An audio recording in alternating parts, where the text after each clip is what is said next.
The first epistle reading is from Hebrews 10, verses 24 and 25. And let us consider how we may spur one another on towards love and good deeds, not giving up meeting together, as some are in the habit of doing, but encouraging one another, and all the more as you see the day approaching. The second epistle reading is Acts 2, 42 through 46. They devoted themselves to the apostles' teaching and to fellowship, to the breaking of bread and prayer. Everyone was filled with awe at the many wonders and signs performed by the apostles. All the believers were together and they had everything in common. They sold property and possessions to give to anyone who had need. Every day they continued to meet together in the temple courts. They broke bread in their homes, and they ate together with glad and sincere hearts. Our gospel reading from today is John 15, 16 through 17. You did not choose me, but I chose you, and I appointed you so that you might go and bear fruit, fruit that will last, and so that whatever you ask in my name, the Father will give you. This is my command, love one another. Please pray with me. Dear God, we pause this morning to express our heartfelt gratitude for the countless blessings you bestow upon us. Thank you for the gift of life, for the beauty that surrounds us, and for the relationships that enrich our lives. Help us to never take these blessings for granted, and give us a spirit of gratitude that permeates every aspect of our lives. Amen. Now I'm going to... Sisters and brothers in Christ, God didn't create us to do life on our own. Scripture's filled with God's encouraging us to engage in community with fellow believers. Galatians 6:2 says, share each other's burdens, and in this way obey the law of God. Psalm 133:1 says, how wonderful and pleasant it is when brothers live together in harmony.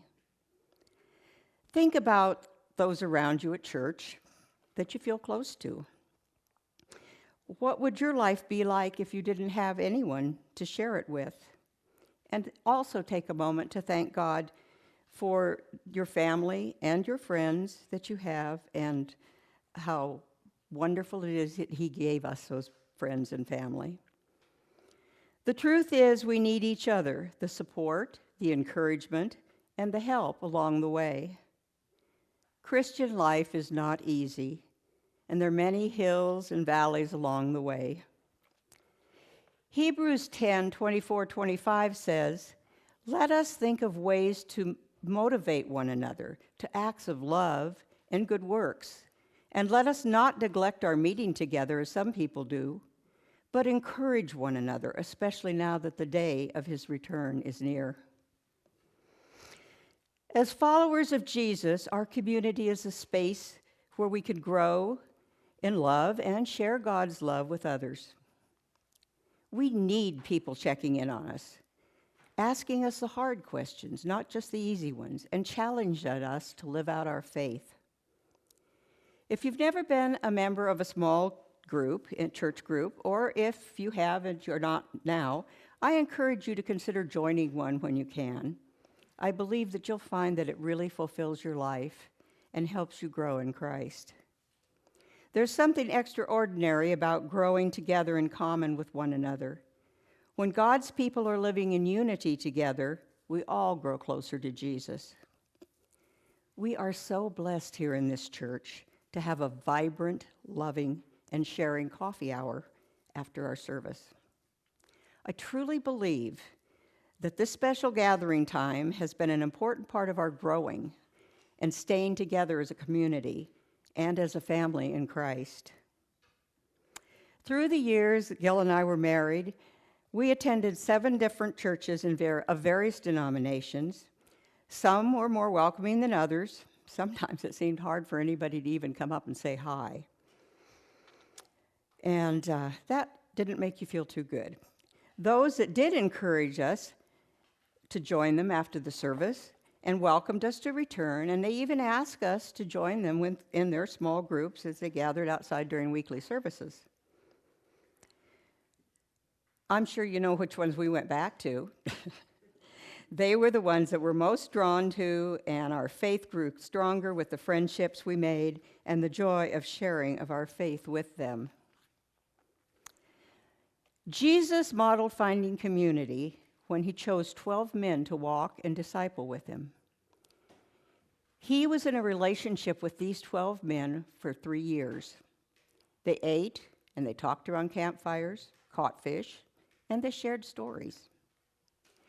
Beyond the regular ups and downs of hanging out together, they saw Jesus perform miracles. They were immersed in Jesus' teaching and his way of life together. There's something powerful about believers joining together, making each other accountable, and being a sort of witness of one another's lives. Through the years, I have found that smaller groups evolve into a place where you can be authentic. You can allow yourself to be yourself without fear of not being accepted, just the way you are. They're also a place to do the same by sharing your experiences, your growth with God, and your love with other members of the group. Small groups are about doing life together, a place where you can grow closer to God, others, and find a closer walk with Jesus. Now let's stop and consider. The word consider means to stop and think over the matter closely. So when we encounter this word in Scripture, we need to pause and think carefully about it and whatever comes next. We need to think deeply about how to love God more, to love each other better, and how we can encourage each other to do good deeds for God. Then it tells us the best way to do this. You can't be in a long-distance Christian relationship. It's hard to have long-distance relationships.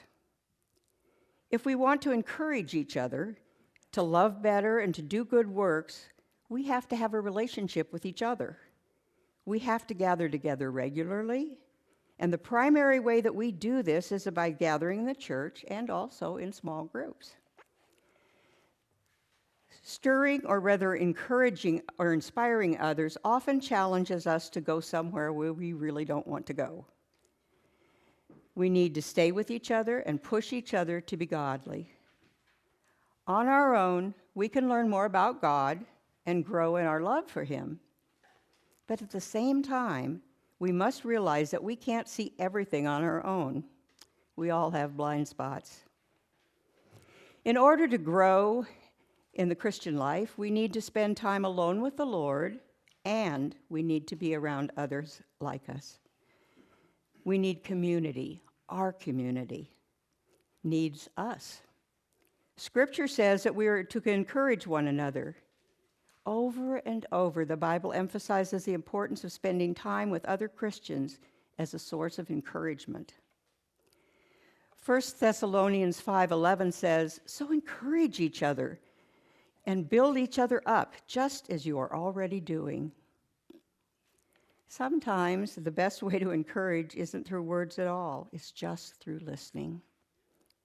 It's by trying to understand the other person. Dallas Theological Seminary professor Howard Hendricks once said, "You can impress people at a distance. You can only impact them up close." The general principle here is this: the closer the personal relationship, the greater the potential for impact. The Christian life is meant to be lived in company with others, not alone. Even our most difficult days can become a meaningful part of our journey of faith when others share them with us, and through this community, we form unity. Martin Luther said, "To gather with God's people in united adoration of the Father is as necessary to the Christian life as prayer." Unity is more than a good idea. It is a scriptural command. This is why Paul writes in Ephesians 4:3, "Make every effort to keep yourselves united in the Spirit, binding yourselves together with peace." That doesn't mean we all say, think, and do the same things. That's not how the Scripture looks at unity. Scripturally, unity is the idea that people from different backgrounds can come together to accomplish a shared ministry and vision. It's about recognizing people that are stronger together than they are individually. Now, that does not mean we won't have disagreements. We all know that. There's no such thing as a perfect church, organization, or family. Problems will arise, tensions will arise. But despite our differences, we can move forward together with sincerity, humility, and love. Our unity is not based on shared cultures, personal interests, or personal tastes, but on something much more profound. It is not what we have in common that matters, but who we have in common that matters. There are thousands of ways to splinter a church unity, and one way to unite it again. We need to walk the same path and head in the same direction. Sometimes Jesus will be all that connects us, but that connection is critical, and it will last for eternity. A united church is a powerful tool.